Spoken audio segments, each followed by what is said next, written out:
Hello guys, my self doctor Chandrashekhar Verma और 35,000 rank से लेकर 6,668 रैंक नीट पीजी 2024 में कैसे अचीव किया, मैरो कैसे यूटिलाइज किया, बीटीआर बीच में क्यों छोड़ दिया और टॉपर्स हमेशा झूठ क्यों बोलते हैं, इस वीडियो में मैं डिटेल में डिस्कस करूंगा। Remember one thing, toppers always sells their story to coaching as per their needs.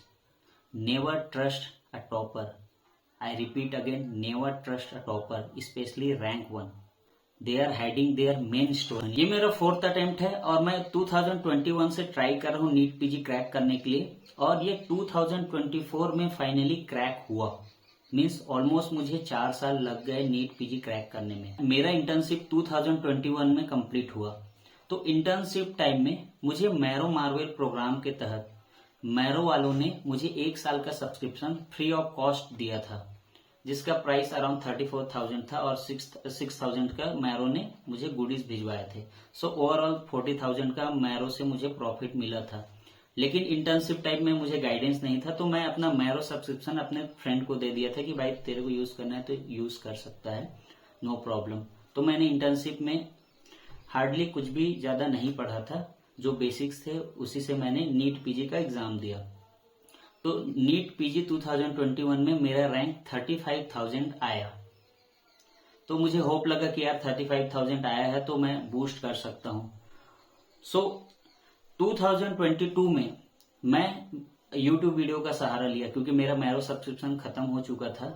तो मैं यूट्यूब का सहारा लिया और उसमें doctor Nikita Nanwani ma'am, doctor Preeti Sharma ma'am और डॉक्टर जैना बोरा मैम, इन तीनों का वीडियो देखने लगा। सो 2022 के एंडिंग में जब फिर नीट पीजी का एग्जाम हुआ तो मेरा रैंक 19,000 आया। मैं सरप्राइज था और इसका पूरा credit doctor Jaina Bora ma'am को देने लगा, क्योंकि उनका वे ऑफ टीचिंग बहुत अच्छा लगा। तो मैं अनअकैडमी से भी उनका लेक्चर देखने लगा। फिर उसी के साथ साथ मैंने मिडनाइट एक्सप्रेस भी अटेंड किया था अनअकैडमी में डॉक्टर जैना बोरा मैम का।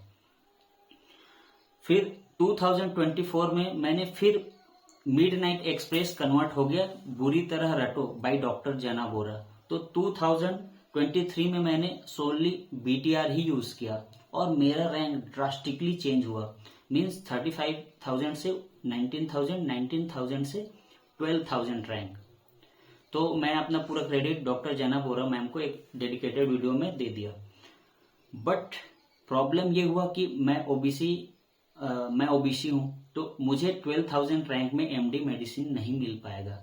मुझे अगर एमडी मेडिसिन लाना है तो 6,000 रैंक के अंडर ही लेकर आना है। सो ये साल भी 3rd अटेम्प्ट भी मेरा वेस्ट हो गया। अब दिक्कत ये हुआ कि बीटीआर, क्योंकि बीटीआर का प्रॉब्लम एक है कि आप 10,000 से नीचे नहीं ला सकते। बीटीआर, मैं सिर्फ बीटीआर पढ़ा था और बीटीआर पढ़ के आप 10,000 से नीचे नहीं ला पाएंगे। ये मेरा आपको 100% वैलिडेशन है। आपको अगर 20,000 30,000 रैंक लाना है तो बीटीआर के साथ जा सकते हैं। फिर मैंने अपना अगेन मैरो को याद किया और मैरो गोल्ड स्टैंडर्ड है, इसमें कोई ना है ही नहीं। सो 2023 और 2024 नीट पीजी एग्जाम के लिए मैंने मैरो रैपिड रिवीजन यूज किया और trust me guys, Marrow rapid revision is more than enough to crack any exam, either INICET और नीट पीजी, दोनों क्रैक कर सकते हैं। उस समय जब मैंने बीटीआर यूज किया था तो मेरा आईनाइसेट में 2,000 रैंक आया था। Remember guys, 2,000 rank. और 2024 में अभी मैं आईनाइसेट में मेरा 3,000 रैंक है। मैं स्क्रीनशॉट आपको दे दूंगा ताकि आप क्रॉस वेरीफाई कर सकें। सो 2024 में मैं सोनली मैरो रैपिड रिवीजन यूज किया और उसके बाद मेरा ड्रास्टिक चेंज हुआ रैंक। मेरा रैंक आया 6,668, जो कि मोर देन इनफ है मुझे अपने छत्तीसगढ़ में एमडी मेडिसिन सीट दिलाने के लिए। So I am fully satisfied with Marrow rapid revision. So अब बात करेंगे मेरा फाइनल स्ट्रेटजी के बारे में। कौन सा स्ट्रेटजी मैंने यूज किया, और मैं चाह रहा हूं कि आप अगर ये वीडियो देख रहे हैं और आपका टारगेट 10,000 से कम है, अगर आपका टारगेट 10,000 रैंक से ऊपर है तो श्योर आप बीटीआर ही करके जाइए। आप आराम से 10,000 से ऊपर आराम से लेकर आ सकते हैं। लेकिन आपका टारगेट है 10,000, 5,000, टॉप 1,000, तो अगेन बीटीआर को टच मत करें, मैरो रैपिड रिवीजन करें, और Marrow rapid revision more than enough है। सो मेरा फाइनल स्ट्रेटजी था Marrow rapid revision, Marrow whole Q bank. मैं स्क्रीनशॉट आपको दे रहा हूं। मैंने मैरो का कंप्लीट क्यू बैंक सॉल्व किया है, और कैसे सॉल्व किया है, 50% मैं रैंडमली क्लिक कर देता था और उसका आंसर देख के अपने नोट्स में एनोटेट करता था, मैरो रैपिड रिवीजन नोट्स में एनोटेट करता था, और 50% अपने क्रिटिकल एनालिसिस के लिए यूज करता था, ताकि मेरा एमसीक्यू सॉल्विंग स्किल बढ़े, और इससे बहुत ज्यादा इंप्रूव हुआ। So Marrow rapid revision, Marrow whole Q bank, Marrow PYQ, और पीवाईक्यू मैंने 5 बार रिवाइज किया है। ट्रस्ट मी गाइस, मेरा सबसे बड़ा गलती ये हो गया कि मैंने क्यू बैंक को रिवाइज नहीं किया, लेकिन हाँ मैरो पीवाईक्यू को 5 बार रिवाइज किया है। उसके बाद मैरो मिनी टेस्ट देता था मैं, जब भी मुझे टाइम मिलता था, और मिनी टेस्ट में मेरा ओपीडी होता था 9 बजे से लेके 1 बजे। 1 बजे के बाद मैं daily mini test in general देता था, डेली तो नहीं बोल सकता, इन जनरल मिनी टेस्ट देता था। उसके साथ मैरो सब्जेक्ट वाइज टेस्ट, ये भी मैंने दिया है, आप स्क्रीनशॉट में देख सकते हैं बहुत सारे। जब भी मेरा रैपिड रिवीजन वीडियो कंप्लीट होता था तो मैं सब्जेक्ट वाइज टेस्ट देता था। और उसके साथ साथ मैरो जीटी भी मैंने दिया है। सो ये कंप्लीट है। और उसके साथ साथ इसका सबसे गॉडफादर है कस्टम मॉड्यूल। डेली आपको 40 क्वेश्चन का एक कस्टम मॉड्यूल सॉल्व करना है। सो ये मेरा समरी है, नटसेल है। इसके साथ साथ क्योंकि मैरो में माइक्रोबायोलॉजी इज वर्स्ट, मैं आपको एडवाइस करूंगा कि प्रेप लीडर में अगर आपके पास दोस्त हैं तो उससे प्रेप लीडर से डॉक्टर प्रीति शर्मा मैम का माइक्रोबायोलॉजी आप प्रिफर कर सकते हैं, वो बेस्ट है। तो मैंने मैरो से यूज नहीं किया माइक्रोबायोलॉजी, डॉक्टर प्रीति मैम का माइक्रोबायोलॉजी आरआर वीडियो देखा। उसके साथ साथ मैंने डर्मा, साइकी, सर्जरी, ऑर्थोपीडिया और ऑप्स, क्योंकि ये मेरे वीक सब्जेक्ट थे, मैं पहले जीटी देता था, वहां से वीक सब्जेक्ट अपना उठाया और ये मेरे वीक सब्जेक्ट थे, इसीलिए इन सब्जेक्ट्स का मैंने मेन वीडियो किया, एनोटेट किया रैपिड रिवीजन नोट्स पे। ये मेरा फाइनल स्ट्रेटजी है, और इतना तो आपको कंपलसरी करना ही पड़ेगा। आपको 10,000 से कम रैंक लेकर आना है, और आप अगर टॉप 1000 में जाना चाहते हैं तो आपको तो मेन वीडियो के अलावा कोई दूसरा चीज छूना भी नहीं चाहिए। पहले बात करते हैं मैरो रैपिड रिवीजन के बारे में। सो मैरो रैपिड रिवीजन 200 के अराउंड है।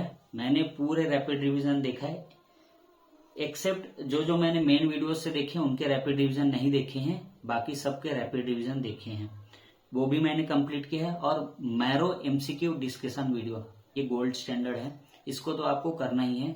इसमें भी अराउंड 150 आवर के कंटेंट मिल जाएंगे। तो मैंने ये सभी वीडियोस देखे हैं, और इसको आप अगर कंप्लीट करना चाहें तो 1 मंथ में कंप्लीट हो जाता है। अब बात करते हैं मेरे नोट्स के रिव्यू के बारे में। मैं बहुत सारे स्क्रीनशॉट आपको दे दूंगा, पीडीएफ भी अपलोड कर दूंगा। मेरे स्क्रीनशॉट आप मैरो नोट्स के स्क्रीनशॉट जैसे मैंने एनोटेट किया है वो आप स्क्रीन पर देख सकते हैं। सो ये आपको इसीलिए करना है, मेन वीडियोस के नोट्स यूज नहीं करने हैं, क्योंकि मेन वीडियोस के नोट्स आप रिवाइज नहीं कर पाएंगे। इसीलिए trust me guys, marrow rapid revision के नोट्स बहुत अच्छे हैं, मोर देन इनफ है। इतना कंटेंट है कि आप उसको कंप्लीट भी नहीं कर पाएंगे। अगर आप मैरो रैपिड रिवीजन नोट्स 3 बार भी रिवाइज करेंगे तो मोर देन इनफ है। आप मैरो रैपिड रिवीजन वीडियो देखिए, नोट्स रखिए, और क्यू बैंक सॉल्व कीजिए, वहां से एक्स्ट्रा पॉइंट उसमें एनोटेट कीजिए, तो ये फुलफिल हो जाएगा कंप्लीट। और उसमें मैं आपको बोलना चाहूंगा कि आप उसमें टैग यूज कीजिए। अगर नीट का पीवाईक्यू है तो वहां पे उसको हाईलाइट करके, हाइलाइटर मैं 3 हाइलाइटर यूज करता था, मैं ये 3 कलर का हाइलाइटर यूज करता था। एक हाइलाइटर मैं यूज करता था नीट के लिए पीवाईक्यू, और वहां टैग डालता था नीट पीवाईक्यू। एक हाइलाइटर यूज करता था आई सेट के लिए, वहां मैं हाईलाइट करता था आई सेट के लिए। और एक जो मुझे लगता था कि ये आ सकता है एक्सपेक्टेड क्वेश्चन, तो वहां स्टार मार्क करके एक्सपेक्टेड क्वेश्चन के लिए मैं हाईलाइट करता था। क्योंकि मैरो और नीट का एक बेसिक फंड है कि अगर आज कार्पल टनल सिंड्रोम से आया है तो वो हाई मीडियल नर्व इंजरी से नेक्स्ट टाइम पूछेगा, ये बेसिक फंड है। मींस आज जो पूछा उसका नेक्स्ट आईने सेट में जरूर पूछेगा, इसीलिए एक्सपेक्टेड क्वेश्चन करके मैं हाईलाइट करता था, और बहुत सारे क्वेश्चन उससे फंसे भी हैं। सो ये रहा आपका नोट्स, कैसे आपको एनोटेट करना है, रिव्यू कैसे करना है, स्क्रीनशॉट देख सकते हो आप, बहुत वंडरफुली मैंने उसको हाईलाइट किया है। और क्यू बैंक मैं ऑलरेडी बता चुका हूं, मैं 50% क्वेश्चन ऐसे मैंने रैंडमली टिक करके ही सॉल्व किए हैं और 50% अपना क्रिटिकल एनालिसिस यूज करके सॉल्व किए हैं, क्योंकि इतना मतलब क्यू बैंक बहुत वास्ट है तो आप सभी को क्रिटिकल एनालिसिस यूज करके नहीं सॉल्व कर सकते। सो इसीलिए मैंने 50% ऐसे सॉल्व कर दिए, 50% अपना माइंड यूज करके सॉल्व किया है। और इसमें बेसिक फंडा यही है क्यू बैंक सॉल्व करने से पहले कि आपको इलिमिनेट आउट करना है। अगर दो ऑप्शन भी इलिमिनेट आउट कर रहे हैं तो आपको उसको अटेंड करना है। इवन एक भी कर रहे हैं तो नीट में तो आपको अटेंड करना ही है। और मेरा बेसिक स्ट्रेटजी हमेशा रहा है कि मैं 198 अटेम्प्ट करता ही हूँ हर एग्जाम में, और आपको भी करना चाहिए। आपको 195 भी नहीं करना है, 200 भी नहीं करना है, सेफ साइड लेके चलिए 196 से 198 के रेंज में, और आपको टॉप में आना है तो 200 अटेम्प्ट कीजिए। ये बेसिक फंडा है। और जो मैं गलती किया हूँ, क्यू बैंक को मैंने रिवाइज नहीं किया। आप एटलीस्ट 2 बार क्यू बैंक को रिवाइज कीजिए। मैं जो गलती किया हूँ वो आप मत करें। अब बात करते हैं ग्रांड टेस्ट मैंने कैसे दिया। ये बहुत कंट्रोवर्शियल बात बोलूंगा मैं। हमेशा कोचिंग में जो हमारे सीनियर फैकल्टीज हैं वो हमेशा बोलते हैं कि आपका जीटी में जैसा है वो आपको एक्चुअल एग्जाम में रिफ्लेक्ट करते हैं, लेकिन मेरे साथ ऐसा कभी नहीं हुआ। मैं आपको एग्जांपल दे रहा हूँ। देखो, जीटी हमेशा पीवाईक्यू बेस्ड होते हैं, sorry previous year topic based होते हैं। तो नीट में क्या करते हैं, एक एक्स्ट्रा पॉइंट पूछते हैं या आईएनआई सेट में एक स्टेप अहेड पूछते हैं। लेकिन जीटी में क्या करते हैं, 2 स्टेप अहेड पूछते हैं, मतलब एक्सपेक्टेड जो टॉपिक है उससे पूछते हैं, पीवाईक्यू बेस्ड ही रहता है। ये आपको देना चाहिए जीटी, और रियल लाइफ एग्जाम सिमुलेशन मिलता है और आपका जो परफॉर्मेंस है वो बूस्ट होता है कहीं ना कहीं। लेकिन मेरे साथ ऐसा कभी नहीं हुआ। आपको जीटी देना चाहिए, बिग यस, आपको जीटी देना चाहिए। लेकिन मेरे साथ एक दिक्कत होता था, मैंने आईएनआई सेट नवंबर 2023 में जब जीटी दिया तो मेरा 79 परसेंटाइल आया और स्कोर था 89। और आयरनी देखिए गाइस, मैंने आईएनआई सेट नवंबर 2023 का मेन एग्जाम जब दिया तो मेरा रैंक 2K रैंक था, 2000 रैंक था, ट्रस्ट मी गाइस। और मेरा 124 करेक्ट था। जीटी में मेरा 89 करेक्ट था और रियल एग्जाम में आईएनआई सेट के मेरा 124 करेक्ट था। तो मेरा जीटी में हमेशा डिस्क्रिपेंसी रहा है, तो मैं ट्रस्ट नहीं करता था। बस अपना परफॉर्मेंस इंप्रूव करने के लिए अपना टाइमिंग और अपना क्रिटिकल एनालिसिस यूज करने के लिए जीटी देता था, दैट्स ऑल। अब दूसरा केस सिनेरियो देख रहा हूं मैं, आईएनआई सेट में 2024, उससे पहले मैंने जीटी दिया था तो मेरा जीटी बहुत बेकार गया था। जीटी में मेरा 111 क्वेश्चन ही सही हुए थे। लेकिन जब मैंने रियल लाइफ में एग्जाम दिया आईएनआई सेट नवंबर 2024, तो ट्रस्ट में गाइस मेरा 136 करेक्ट हुआ और मेरा रैंक था 2973। आप समझ रहे हैं, 136, 111 से लेकर 136 तक चेंज हो गया। तो बहुत ड्रास्टिक चेंज रहा मेरा जीटी और रियल एग्जाम में, बहुत ज्यादा। मतलब मेरा जीटी अच्छा नहीं जाता था लेकिन रियल एग्जाम बहुत बेस्ट जाता था। अब थर्ड केस मैं आपको बता रहा हूं। मैंने नीट पीजी से अभी पहले एग्जाम दिया था तो मेरा 132 करेक्ट हुआ था, और 132 करेक्ट हुआ था तो मेरा 19,000 के अराउंड रैंक आया था। मैं डर गया था क्योंकि मेरा तो प्रीवियसली 12,000 रैंक है और अभी मेरा जीटी में दिखा रहा है एग्जाम से पहले 19,000 रैंक। मैं थोड़ा सा घबरा गया था, लेकिन मुझे पता था कि जीटी मेरा हमेशा कंट्रोवर्शियल ही रहा है। और अगेन जब मैं रियल एग्जाम दिया नीट पीजी 2024 तो मेरा गाइस कितना रैंक आया, 6,668 विथ 96.9 परसेंटाइल। तो इतना काफी है मुझे एमडी मेडिसिन सीट दिलवाने के लिए। अगेन यस, जीटी आपको देना चाहिए, डेफिनेटली यस। इंटरेस्टिंग फैक्ट बता रहा हूँ, जब मेरा आईएनआई सेट 2023 में मेरा 2K रैंक आया था तो मुझे ओबीसी आरए शीट से पीजीआई चंडीगढ़ मिल रहा था, लेकिन वो रूरल सर्विस था। मैंने मिस्टेक किया था कि मैं सोचा कि मैं भी तो रूरल बाउंड कर रहा हूँ तो हो सकता है मैंने उसमें ऑप्शन चूज किया था रूरल सर्विस करके, तो मुझे पीजीआई चंडीगढ़ मिल गया था। बाद में मैं जब रूल पढ़ा तो 5,000 पॉपुलेशन के अंडर होना चाहिए, तो इसीलिए मैं वो काउंसलिंग ही अटेंड नहीं किया। मैं कोई कंट्रोवर्सी नहीं चाहता था, इसीलिए उस समय अटेंड ही नहीं किया। और ये मेरा अलॉटमेंट लेटर देख सकते हैं पिछले साल का पीजीआई चंडीगढ़ का। अब बात करते हैं प्रीवियस ईयर क्वेश्चन के बारे में। प्रीवियस ईयर क्वेश्चन में आपको मैरो में जो भी प्रीवियस ईयर क्वेश्चन दिए हैं उसमें नीट और आईएनआई सेट के दिए हैं उसको कंप्लीट सॉल्व करना है, और मैं 5 बार रिवाइज किया हूँ। उसके साथ साथ मैंने एफएमजी भी रिकॉल अटेंड किया है, मैं 2 साल का एफएमजी रिकॉल अटेंड किया है। उसके साथ साथ यूपीएससी सीएमएस, क्योंकि मेरा फ्रेंड यूपीएससी सीएमएस दे रहा था तो मैंने यूपीएससी सीएमएस के 2 ईयर के रिकॉल देखे थे और सॉल्व भी किए थे। सो मेरा INI सेट का किया था मैंने, नीट पीजी का किया था, FMG का भी किया था और UPSC का। सो टोटल 5 टाइम्स रिवाइज किया था मैंने। बस एक बेसिक फंडा है कि आप जो भी पढ़ो, बहुत ज्यादा एक्स्ट्रा नहीं पढ़ना है, जो भी पढ़ो एटलीस्ट 3 बार आपको रिवाइज करना है। Your brain is limiting factor not content. Content इतने सारे हैं आप भूल जाएंगे। आपको इजी थिंग्स में फोकस करना है, जो इजी है, जो फ्रीक्वेंटली आज क्वेश्चंस है, प्रीवियस या टॉपिक्स है, उसी पे फोकस करना है, रैंक उसी से आएंगे। इस बार मैंने PYT पे ही फोकस किया तो मेरा रैंक अच्छा आया। अब बात करते हैं सब्जेक्ट वाइज टेस्ट और कब देना चाहिए आपको। मैं सब्जेक्ट वाइज टेस्ट, जब मेरा marrow rapid revision video complete होता था, जैसे एनाटॉमी का कंप्लीट हो गया तो मैं सब्जेक्ट वाइज टेस्ट उसके बाद एनाटॉमी का देता था। उसके साथ साथ मैं कस्टम मॉड्यूल भी सॉल्व करता था। और मेरा सब्जेक्ट वाइज टेस्ट में अराउंड 35 करेक्ट से लेकर 42 करेक्ट, मैक्स 42 करेक्ट गया है और लिस्ट 37 करेक्ट गया है। इतना ही मेरा रेंज ऑसिलेट करता था। अब बात करते हैं मिनी टेस्ट के बारे में। मैं मिनी टेस्ट हमेशा मेनली OPD टाइमिंग के बाद देता था, क्योंकि मैं एज अ वर्किंग प्रोफेशन में हूँ एज अ मेडिकल ऑफिसर। तो 9 AM से लेकर 1 PM तक हमारा OPD रहता था। फिर उसके बाद मैं गेट लगाता था और मिनी टेस्ट देता था। तो मिनी टेस्ट मैं 1 बजे के बाद देता था जनरली, और ये मेरा ऑसिलेट करता था 13 करेक्ट से लेकर 17 करेक्ट। इससे ज्यादा मेरा कभी करेक्ट नहीं हुआ। अब बात करते हैं गोल्ड, प्योर गोल्ड, मैरो जो बनाया प्योर गोल्ड कस्टम मॉड्यूल, ये आपको करना ही करना है। ट्रस्ट मी गाइस, इससे आपका रैंक इंप्रूव होगा ही होगा। कस्टम मॉड्यूल आप बनाएंगे तो 40 क्वेश्चन के कस्टम मॉड्यूल आपको डेली बनाना है। और मैं generally custom module daily solve करता था और ये रात में सॉल्व करता था। 10 PM से लेके 11 PM के बीच में मेरा ये फिक्स रूटीन था। मैं इस समय सॉल्व करता ही था, ड्यूटी भी करता था, लेकिन इसमें टाइम मैं निकालता ही था। 40 क्वेश्चन आपको डेली अटेंड करने हैं, ये मिस नहीं करना है। आप वीडियोस को मिस कर दीजिए, आप GT को मिस कर दीजिए, आज मिनी टेस्ट को मिस कर दीजिए, सब्जेक्ट वाइज टेस्ट को, लेकिन कस्टम मॉड्यूल डेली 40 क्वेश्चन के आपको सॉल्व करने हैं। उससे ज्यादा कर दिए तो बेस्ट है। और कस्टम मॉड्यूल में मैं हमेशा टैग यूज करता था, AIIMS, NEET PG, clinical, the common, क्योंकि नीट अगर टारगेट कर रहे हैं तो द कॉमन का टैग नहीं भूलना है, और इमेज बेस्ड। ये 5 टैग मैं यूज करता था। आप भी यूज कीजिए और बनाकर सॉल्व कीजिए, अच्छा लगता है।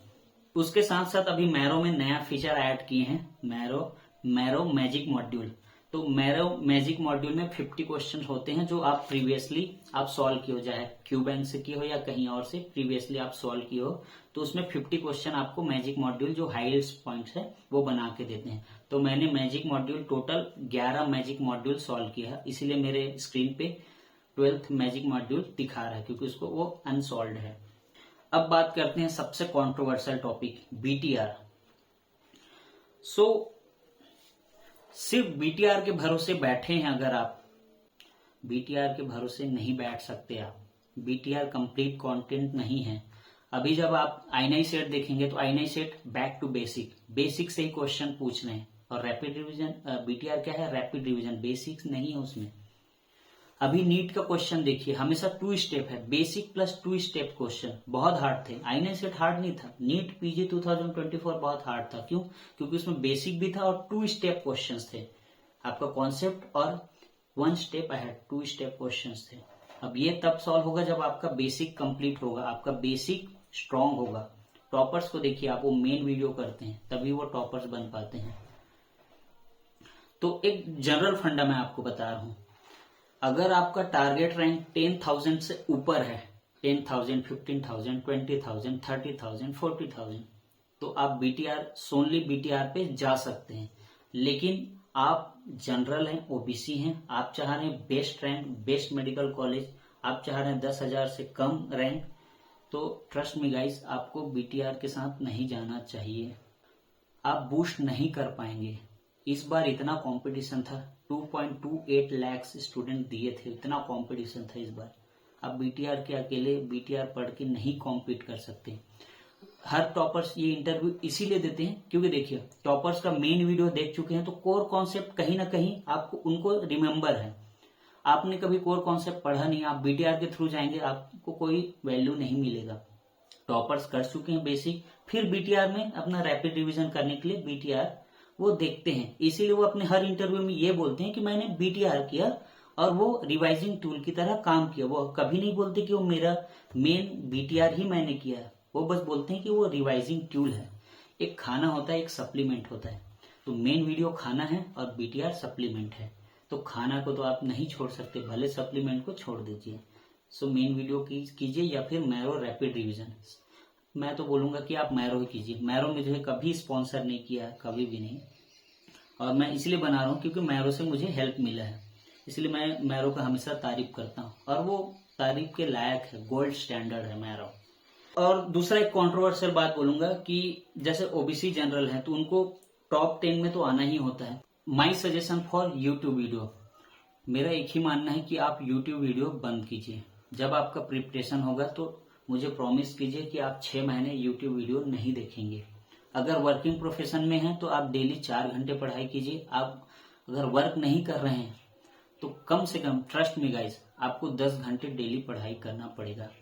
मेरा एवरेज जनरली मेरा 6 घंटे जाता था, मैं ड्यूटी करता था और मेरा स्टडी टाइम 6 घंटे है ऑन एवरेज। मतलब इन जनरल आप समझिए पर डे में 6 आवर अपना स्टडी में देता था और मेरा मैक्स 9 आवर गया है, क्लोज टू 10 आवर। एक दिन में मैंने मैक्स 9 आवर पढ़ाई की है। सो मेरा यूट्यूब में 2 यूट्यूब सजेशन है। एक है डॉक्टर दर्शन पटेल एम्स और दूसरा सजेशन है मैं मैरो के टॉपर, रैंक 2 टॉपर हैं, उनका मैं इंटरव्यू अपने कमेंट अपने डिस्क्रिप्शन में डाल दूंगा, आप वहां पे देख सकते हैं। ये 2 वीडियो आप देखिए, उसके बाद कोई दूसरा वीडियो नहीं देखना है। दिस गाइज आर जेम्स, शायद डॉक्टर अर्जुन है। This guys are gems. और जाते जाते मैं आपको गोल्डन पॉइंट्स बोलूंगा। पहला पॉइंट है don't chase for content. Content बहुत सारे यूट्यूब में, हजारों कंटेंट हैं, कंटेंट के पीछे मत भागिए, आप रिवीजन के पीछे भागिए। मैरो रैपिड रिवीजन लीजिए और कम से कम 3 से 4 बार रिवाइज कीजिए, दैट्स मोर देन इनफ। और बीटीआर कर रहे हैं तो 3 से 4 बार अगेन उसको भी रिवाइज कीजिए, दैट्स मोर देन इनफ। उसके अलावा आपको कोई और कंटेंट की जरूरत नहीं है, ट्रस्ट मी गाइस। जहां आपको लगता है बेसिक कमजोर है तो मेन वीडियो में शिफ्ट हो सकते हैं। सेकंड सजेशन है डोंट गो विथ फोमो। मेरे फोमो के चक्कर में मैंने बहुत सारी यूट्यूब, अनअकैडमी, डीवीटी भी किया हूं मैं, उसको मेंशन नहीं किया था, DVT, midnight express, BTR. Finally मुझे मैरो रैपिड रिवीजन में आना ही पड़ा। तो डायरेक्ट आप मैरो रैपिड रिवीजन कीजिए, ये मेरा सजेशन है। फोमो में कभी नहीं जाना है। हमारा इवन हम डॉक्टर्स हैं पर भी हमारा ब्रेन वॉश किया जा सकता है। आपको 3 बार एक ही कंटेंट को दिखाकर आपको ब्रेन वॉश आसानी से किया जा सकता है, अगेन क्योंकि हम तो ह्यूमन बीइंग है। सो इसीलिए फोमो में नहीं जाना है। और ट्राई करो कि स्टिक टू वन सोर्स। अगर मैरो यूज कर रहे हो तो मैरो में जाओ, भाटिया यूज कर रहे हो तो भाटिया में ही रहो, है ना। अगर आप डैम्स यूज कर रहे हो तो डैम्स में रहो, बीटीआर यूज कर रहे हो तो बीटीआर में, स्टिक टू वन सोर्स। और फैकल्टी के लिए 1-2 सब्जेक्ट आप चेंज कर सकते हैं। जैसे मैंने माइक्रोबायोलॉजी के लिए डॉक्टर प्रीति शर्मा मैम का रैपिड रिवीजन देखा था तो वो मुझे अच्छा लगा। तीसरा, कोई भी चीज अगर आप पढ़ेंगे तो रिवीजन करेंगे और मिनिमम 3 बार रिवीजन होना चाहिए, max to max 5 to 6 time हो सकता है। मेरा एक मानना है कि don't chase others, everyone has their own destiny. सबका एक डेस्टिनी होता है। आप ये मत सोचिए कि मेरे दोस्त का हो गया मेरा नहीं हो रहा है। मैं यहाँ जॉब भी कर रहा था और 4 साल कांस्टेंट मैंने तैयारी किया है, तो मैं जानता हूँ कितना फ्रस्ट्रेशन हो सकता है, कितने डूम्स डे मेरे गए हैं, कितने फेज में मैं डिप्रेस था जब अपने दोस्तों को देखता था कि उनका सिलेक्शन हो गया, उनको डिजायर्ड रैंक मिल गया, तो वो कहीं ना कहीं आपको डिप्रेशन में लाती है। बट मैं यही सजेस्ट करूंगा कि आप डेली पढ़ाई कीजिए, डिप्रेशन आते रहेंगे जाते रहेंगे। अगर डिप्रेशन ज्यादा हो रहे हैं तो साइकेट्रिस्ट से जरूर कंसल्ट करें। मैंने नहीं किया था क्योंकि मैं वर्किंग प्रोफेशन में हूं, तो मेरा सैलरी आता था तो वो एंटी डिप्रेशन की तरह काम करता था मेरे लिए, तो मुझे उतना प्रॉब्लम नहीं हुआ। सिंपल सा फंडा है बॉस कि आप सिंपल चीजों पे फोकस करो, कॉन्ट्रोवर्शियल में जाना नहीं है। Focus on simple things, this will get you rank. Simple things में फोकस करोगे तो आपको रैंक मिलेंगे, कॉन्ट्रोवर्शियल में फोकस करोगे तो आपको कुछ नहीं मिलेगा। और क्वेश्चन सिंपल थिंग से ही आएगा जो कॉमन टॉपिक है, वहीं से क्वेश्चन आएगा। सो आई होप कि ये मेरा जर्नी आपको हेल्प करेंगे। और मैरो वाले ने कोई स्पॉन्सर नहीं किया है बॉस, और मैं बस यूज किया हूँ तो मैं उसको बता रहा हूँ। अगर आप रिक्वेस्ट करेंगे तो मैं अपना नोट्स भी आपको दे दूंगा, क्योंकि मैंने मेरे नोट्स बहुत टाइम मतलब बहुत लंबे समय से मैं बना रहा हूँ, तो बहुत क्यूरेटिव नोट्स है, बहुत हाई यील्ड नोट्स मैंने बनाए। So thank you all of you, thank you guys. There's not much to do when all I can is thinking about you. Not doing well, don't know where you are, 'cause you're not here.